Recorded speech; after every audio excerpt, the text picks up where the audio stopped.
Hey everybody, what's happening, what's going on, and welcome back to my YouTube channel. You know, I was just going through all my old hard drives and I literally have like a shoebox of stuff with like footage from all sorts of films, documentaries, projects that I've worked on, and a lot of it is just sitting there. So I figured I want to do something with it. I might do like an NFT collection for each like destination or something like that, and I'll definitely keep you posted. But I also got inspired to look back and go back into my old projects and kind of see how far I've come as a filmmaker, how I started my first documentary that really just got things going for me. The documentary is called 3 Runs, and today we're gonna take a look at it together. And so really put this documentary together for a company called Flyfishing Nation. They were having a client. It was like a fishing operation in Russia at the Kola Peninsula. The idea for the film was to promote the salmon fishery, but at the same time combine it with a conservation aspect and the importance of protecting the local salmon population. So that's the idea. And because it's such a, like fishing, fly fishing is such a small niche and industry, that film really started kicking things off for me. It was pretty much my first documentary that I did on the whole fishing, conservation, nature documentary, like in that field. That was that was the beginning. You know, this is where it all started. Obviously technology has changed, the gear has gotten better. I shot this film actually on the Panasonic GH4, which wasn't even mine, but a friend of mine just gave it to me for like $100 rental fee, including the lens. I only had one lens. I had this Sigma Art 1835 or something, and I shot the entire film on this one lens and this one camera.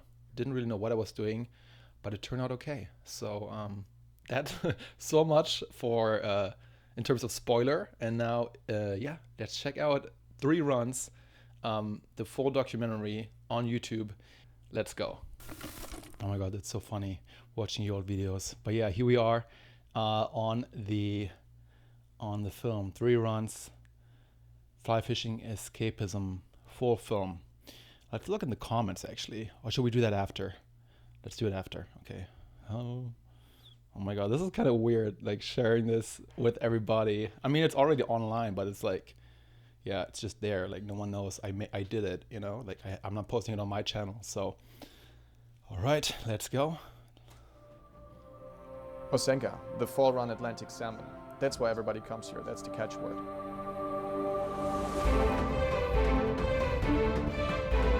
Okay. Doing a little snippet here in the intro. A little preview. Oh yeah. I wanted to establish like the atmosphere, just showing like detail shots, just setting the tone. Yeah. I was still in film school when I made this, like first year, I think.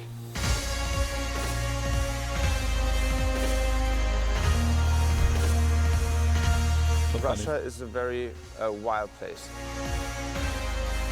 You can see it around the scenery here. It's very untouched by man. I think the Pnoy is a very special river because at the moment it's one of the very few rivers that we have where there is a healthy population of natural salmon.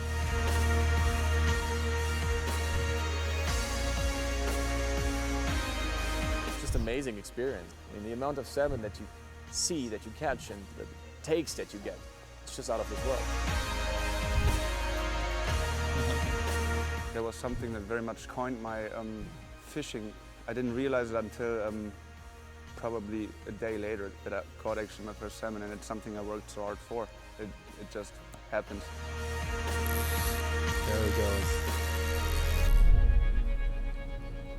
3 Runs, following the call of the Pnoy. All right. So much for the intro. All right, I'm gonna stop right here. So, so yeah, that's cool. That was like the intro. I guess I wanted to kind of like just set the mood, set the tone, let people know what it's all about before they're actually committing to a 15-minute documentary. I think, yeah, it worked well.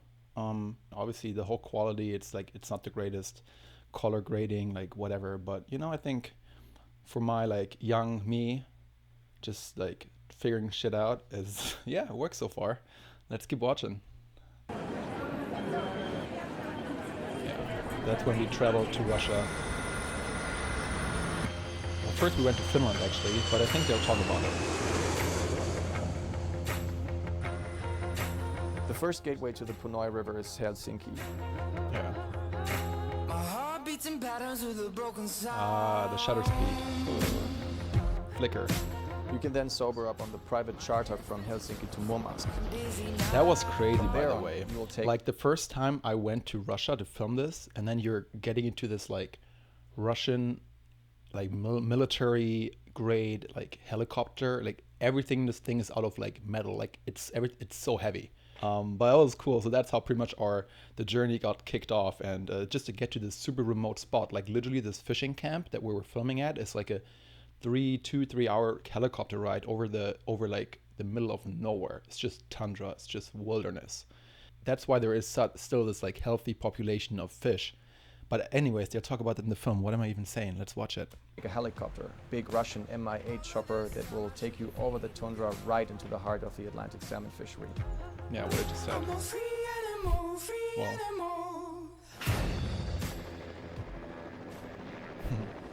So flying over this incredible scenery, you can immediately get a sense for the sheer vastness of this place. Yeah, that was impressive. And then you're finally there. You're at the Stairway of Heaven, the Riabaga camp. It's the biggest settlement in its 20 years of existence on the banks of the Punoi River. Yeah, good fishing. Really good fishing. In fact, the camp is so big that one might get lost, just like our team did on the first night when we were trying to chase the northern lights all around the camp to find the perfect angle for long exposures.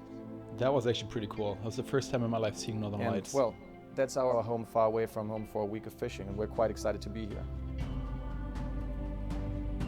And also my first time shooting time lapses. I've never shot time lapses before. I had to figure it out like there.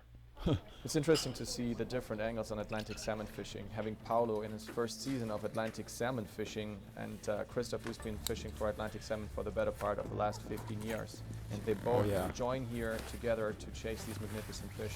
Yeah, that was like, I wanted to do like a cool, like a quick edit, like zack, zack, zack, getting ready, boots on, zipper.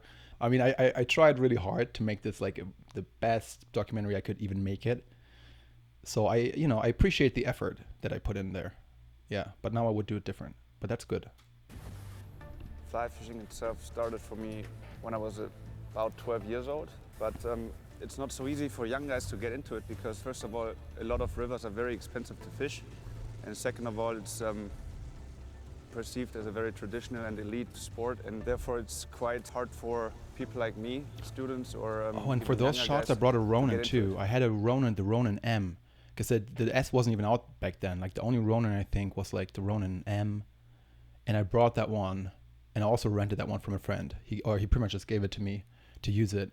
So I brought that one too, and I put the GH4 on there, the Panasonic GH4, and that's pretty much all I did. In Europe, it's not easy. I don't even like gimbals anymore. I hardly ever use them. To catch a salmon. I started fishing in Norway the first time, and in my first week fishing, I only touched one fish in 1 week fishing, and it's frustrating. But this frustration is also something that motivates you. And now I'm here at a different river in Russia. All right. The lighting was so beautiful there. Oh my God.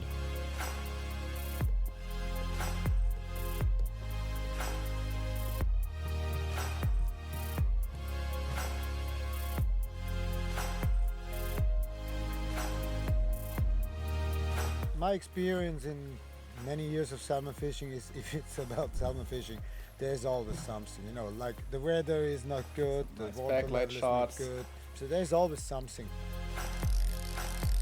Definitely always putting think some the good very- product placement in there. I know, like, I think Patagonia, for sure, Loop, Tackle Design, like, they're all sort of sponsoring, I think, this trip, as far as I know. I wasn't really involved in the financials, obviously, but just shooting it. But yeah, I think they made some money with it. I just never got anything, but I'm sure they did.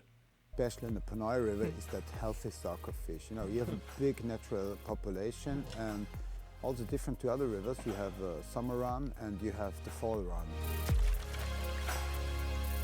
So that's the thing, normally salmon, they run up the river, they spawn, and in this river, it's, Fall run fish, because they stay in the river for a longer time, they're Yeah. strong and they're really tough fish. So there's 3 runs at this river. That's why the whole film's called 3 Runs. And it's actually the majority of the fish. 90% of the fish in the Pinoy River are fall run fish. They're built to stay in the river for up to 18 months. So the fall run fish, they will push in, they will overwinter with the summer run fish. Do you hear all the sound effects? Because I didn't have sound on the camera, the GH4. I don't even remember if it even recorded sound when it was recording 4K 60 or whatever the frame rate was. I don't think it recorded audio, so we never had audio. All the sounds, the water, the fish jumping, like everything, it's all fake, and you can hear it. And they will spawn the next autumn season. So quite literally, you fish over 3 runs of fish if you fish the autumn season here at the Pinoy River.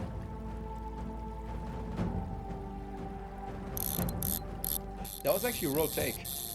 I know it looks fake, like someone pulled on the line, but it was a real take. So Senka, they are very healthy, fat fish. Ooh. There's not a single soft spot on them. Some of them are size of a grill. Do you with guys the see the mouth, how the skin is ripped off? It was obviously the hook. Yeah, it sucks. It happens when fishing, we know. It's what it is. Even though we always did catch and release, so like we caught the fish and we released it, except for 1 or 2 that we actually ate. But other than that, it's pretty much just fishing for trophies. But these people, these fly fishermen, they bring in a lot of money that otherwise could only be made if you were to exploit these ecosystems. But, you know, these people come in, practice catch and release, they bring in a lot of money, which allows them to protect these ecosystems for people like them who come in and who are expecting to pay, you know, who are expecting a pristine ecosystem for the money they're paying. So they're pretty much paying for the protection of this land and the river, but through, you know, fishing. So yeah, it's a little bit of a conflict of interest there, but at the same time, they are protecting, these people really are protecting, you know, this land, and because no one else cares about it. Like, I don't think the Russian government would keep this as pristine and nice and don't start drilling or fishing, you know, if it wasn't for these people. Of a proper Atlantic salmon, it's pretty cool.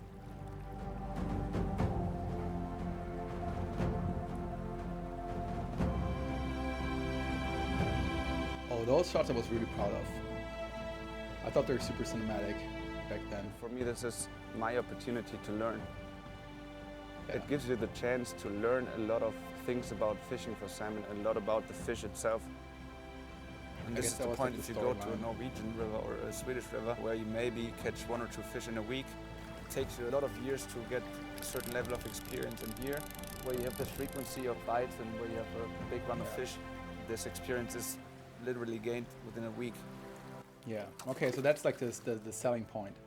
You're gaining years of experience in 1 week because there's just so much fish. Old man river, you sit in the boat, you know, very relaxed One of many fishing. But I selling think points. that's not the truth. The truth is that this river has so many options. You know, you have that wonderful long banks. There is no single place where you can't catch a fish.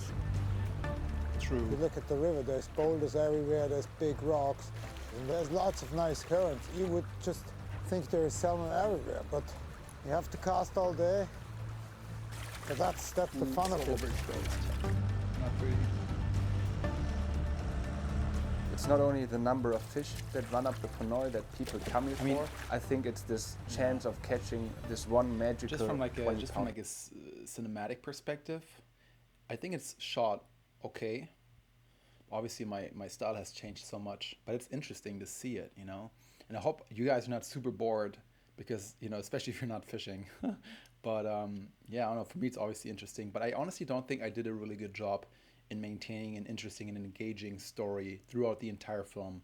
There's a section coming up soon about actually a photographer. It's actually just a little side story of the entire thing. But I genuinely think that this little side story about this photographer over there, and you'll learn more about him in a second, I think that by itself is the strongest part of the documentary. Like, cut out all the fishing, like, yeah, you'll see it. Plus fresh Senka fish. Okay, let's get another one. Oh, And obviously and now like the everybody music that part comes here is, starts, hoping just like and some cool waiting, music. fighting for this one fish that makes the trip in the end. It's hard work, Yeah. obviously, because you sleep half the amount or less that you would normally do. But this is it. This is it. If you want to get good at something, you got to be out there and do it. My heart beats in patterns with a broken sound.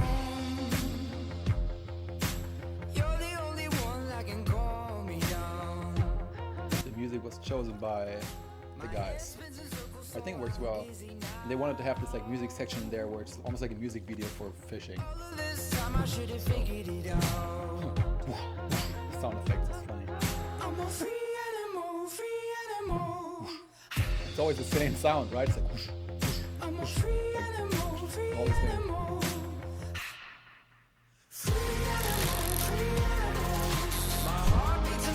Oh, wait for it, wait for it.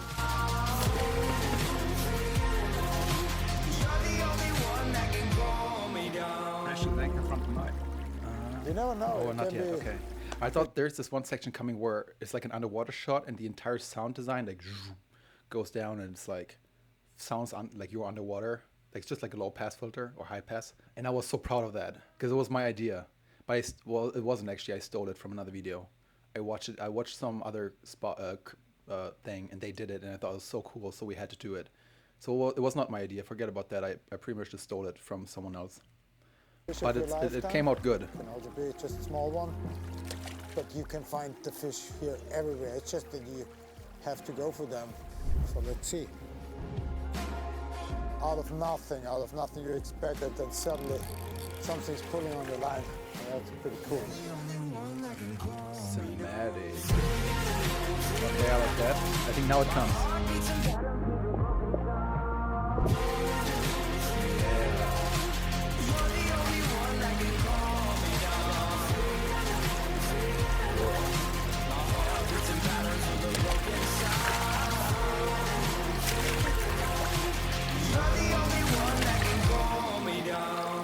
So this is what the Punoyan is known for, and this is what... Okay, so, yeah, you obviously noticed the underwater sound design thing. I think it worked well, very nice. It just shows you, like, watching other people's work and being inspired by it is, for me at least, is very important because I always gather and get new ideas, and it's like, it's absolutely no problem, like, stealing ideas. Well, it's not really stealing, it's just like you're getting inspired by it. Obviously, you know, we did it slightly different than the initial film. I don't even remember where I saw it, but I do remember that I thought, oh, we need this, and we did it. So, yeah, guys, just watch a lot of cool shit. Just watch a lot of good movies, and also watch bad movies, because you'll learn from both. What we mean with consistency. Everybody has touched fish on day number 1 already, but what everybody's secretly hoping for is that magic 20-pound fish, that 20-pound silver chromo sinker. Yeah, so the 20-pound fish was what everybody goes for. That's like the benchmark in salmon fishing. It was our crew here, Fly Fishing Nation, and there was Isaiah. There is the photographer part. So this part I like the most out of the entire documentary. I think this stands actually for itself. Maybe I should just... Anyway, it's an old project. Outdoor photographer from Patagonia, which I admire. I love his work. It was a great honor to meet him here. I got a lot of prints from him. And it's he actually sent me a bunch of his prints. One party is chasing Incredible. lights and then images, the other party is chasing salmon, and then I'm the bastard right in the middle, chasing both salmon and light. I got into photography by fishing, so that was my way to get in. And over the time I had to choose.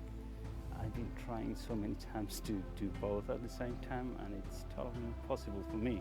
I've been asked by people who doesn't fish, who doesn't fly fish, and they were asking me like, what's the moment on fly fishing photography? What you're chasing at? At first I started trying to explain. Yeah, his shots are awesome. I was like thinking, how do I explain? After a while I just realized, well, the first you gotta do is go and learn how to fly fish and do it yourself and experience what you feel, and then you'll find what you're chasing, and that's gonna be the way to express it. Exactly. So important, guys. So just to talk about this, like, I couldn't agree more, and that's why I think I even made a video about that earlier, and it's like, shoot what you really enjoy doing and what you know. Like, I made documentaries about fly fishing because I was obsessed with fishing ever since I could even like walk. So I knew everything about fly fishing. Like I know these like moments like that for every fisherman. It's just like these important moments where like you cast out the line and it goes perfect, and it's like this feeling in the end where it's like the line shoots out perfectly. It's like this satisfying like just like when the line like hits the, I don't even know, my English isn't good enough, but you know what, people who fish, they know what I mean. Or like the moment when the fish takes the line and then it goes into the reel and it's like, you get the screaming noise of the reel. Like all these things, the details, the scales of the fish, like I think that's why this documentary also, you know, people liked it, because even though it's not the best piece of filmmaking, it has these like certain elements that for fly fishermen it's just like, oh shit, like that's awesome. And so you can only tell that and know that, tell these stories and know what to look out for if you know if you know the story you're telling and if you know the field that you're in. So yeah, that's why if you want to do a documentary, if you want to build your portfolio, start with the things that you know, that you love, that you enjoy. And you'll automatically just have a unique voice that no one else really has, you know? Just, you know, little advice on the side here. It's like any art, I guess. If you're trying to express something you're not living, it's not that easy, or sometimes you never. Exactly. You know, every new place I go to, every new place I meet, once you've been there enough to know what's like there, that was honestly the coolest day. We took the around. helicopter and we visited this little like abandoned village. You see these houses. It's like there's 3 houses, and I told you like it's like a 2-hour-long helicopter ride just to even get anywhere close to these cabins. And there's no roads. There's nothing. Like these people have been living there for hundreds of years. And guys, it gets cold up there. And when I'm saying cold, it gets like, I only know Celsius, but it's like minus 30 degrees Celsius or some shit. And for months. And no daylight, because you're so far up north that in the winter, there's no daylight for like, I think 3 months. It's just dark. Just dark and cold. And these people were living there. It's absolutely incredible, mind-boggling. And the inside, he actually also took some photos of the inside of the cabin. I'm not even sure if we showed them in there, but I have them on my drive. I just checked. And it's incredible. Like all these tools, and like they probably have tools in there that are even like, you know, even another 100 years old, and that are still working. Like this iron thing, it's just like a solid block of freaking like steel or metal. And I don't know, it's just fascinating. That's what I love about documentary filmmaking. Like you just explore, you learn, and that is like, yeah, I just love that. Photography, I kind of got fulfilled with that. But the Ponoi, this is kind of the call of the Ponoi. It's one of those places that even being there before, for some reason made me come over and over. Sorry for everyone shooting and Nikon. Still have that feeling that makes me wish to come back. They make great cameras, I'm just kidding. I think salmon fishing is to some extent a team sport, but any other fishing doesn't really prepare you for it. You could fish for trout all your life, you wouldn't be a better salmon angler, because it's a totally different behavior of the fish. The fish doesn't feed in the water, it just wants to run up river, and this is also the cool thing about it. Because so it's a lot of river shots. It's kind of, I think I'm happy I have the photography part in there, because otherwise it'd be so boring. But no one really knows. There's no secrets. It's just a lot of uncertainties, and since there's no right answer, there's also no wrong answer to it. Nice. It was fucking cool. Music again, of course. The fishing music video. So we're fishing a drop right next to Christoph, and all of a sudden we all turn around because we hear reels screaming, and secretly we're all hoping that this is the so sought after 20-pound fish. And guess what, guys? It's the fish. Nice, man. When everybody is Freaking beautiful salmon. God, that makes me want to go fishing again, honestly. I haven't been fishing in forever. Super nice. For this one fish on the week, it's a very special moment when it finally happens. And in the end, this is the best reward you can get for fishing all week and putting in all these hours. True. But what many people, I think, are afraid of is not catching a fish, but this is not what it's all about. Obviously, everyone is working very hard here to get the numbers and to catch this one big fish to take home. But in the end, there's so much more to it, and this is not what it's all about. It's about the community, about the people that share the same passion, Obviously that come vodka all the way to in the Russia. river and spend a Good whole one, week though. or two, or maybe a whole summer to do it. And this is why I think salmon fishing itself is such a deeply rooted community. And it's just amazing to see people from all over the planet gather here to fish at this river, which is known for its consistency of fish all over the world. Oh my god, did you hear that voiceover? That was recorded after in like awful, like, so I don't know where we shot that one. I think it was somewhere in an office, just like a quick recording with the iPhone or something. Just so we have some sound bite that we can plug in there. And Not good. one of the reasons why the salmon population is intact and why the salmon fishing is so consistent is because there is no mentionable human We're almost done, guys. impact on this very ecosystem here. Almost We done. used to have good salmon fishing at home. This is why coming here, it's very eye-opening because, you know, this is something that shows us what could have been. Ah, So therefore, the warp stabilizer, did you guys see that? Oh my god, the stabilization. I think the only way is just to do that trips every year, because I'm not quite sure if our kids will do it in the future. We had a talk with a marine biologist who is conducting studies here about the par density. So these guys are out every day working on a sustainable solution for future generations to enjoy this magnificent resource. And Atlantic salmon fishing, that is, well, quite frankly, it's got to be one of the Oh, best the in the world drone. here. We shot all the drone shots on the Phantom 4.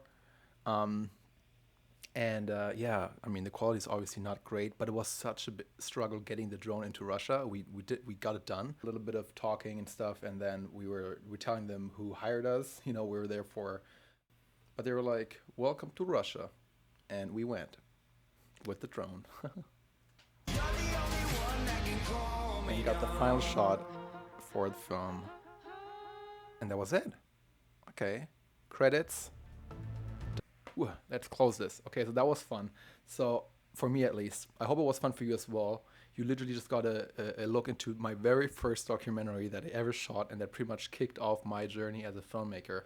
And despite all the things that are wrong with it, which I could make a 2-hour video on dissecting this thing and being super self-critical, which I always am, but I won't do it in this video because this video is about acknowledging what I've worked on in the past and like looking back to it, and I'm actually happily looking back to this because it opened a lot of doors for me, and it was like one of the first pieces I did in the whole documentary world, and it was fun watching it again with you guys, honestly. Okay, and then the camera shut off, but I just found out about it now editing the video. I hope you guys enjoyed it, and if you want to see more videos like that, there's plenty of more films that I can review, many more hard drives to go through. So let me know what you think in the comments, and I'll see you in the next video.